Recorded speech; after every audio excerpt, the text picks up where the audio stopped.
Hi, hello guys! Welcome back to my channel, my vlog for today guys. Gagawa po ako ng minatamis na kamuting kahoy.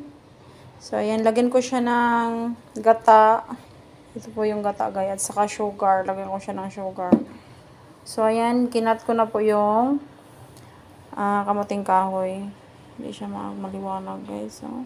So, ayan, tapos ilagay na natin to dito sa kaldero.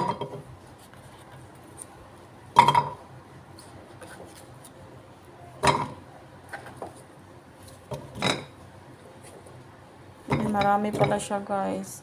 Binili ko lang to siya guys ng $10 na lahat ito, kasama na yung kasama na yung kamote.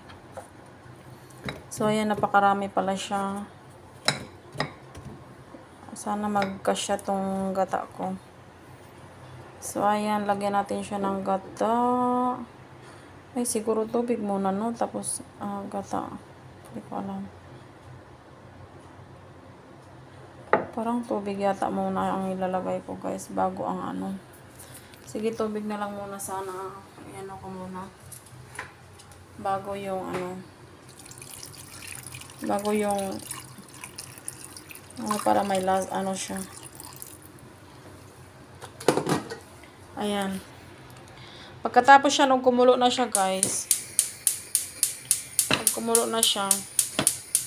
Hindi nga ito. Lagyan ko siya ng gata at saka sugar. Ngayon, paanohan ko muna siya, pakuluan ko muna siya ng mga siguro pag maluto na. Para masarap naman.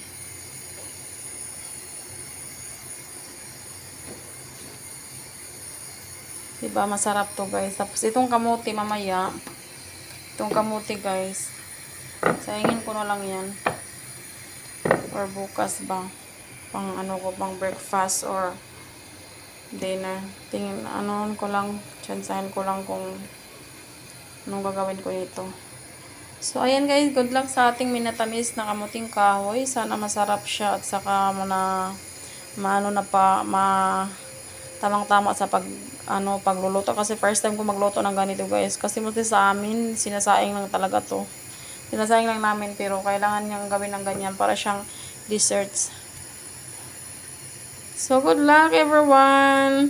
Don't forget guys, like and share. Follow sa aking Facebook and sa aking YouTube channel guys. Subscribe na din kayo sa aking channel. O sa aking Facebook page. Same name lang guys. Pareho lang ng pangalan kung anong pong pangalan ng aking Facebook. So, thank you so much everyone for watching. And good luck. Have a great day guys. Bye everyone. Thank you.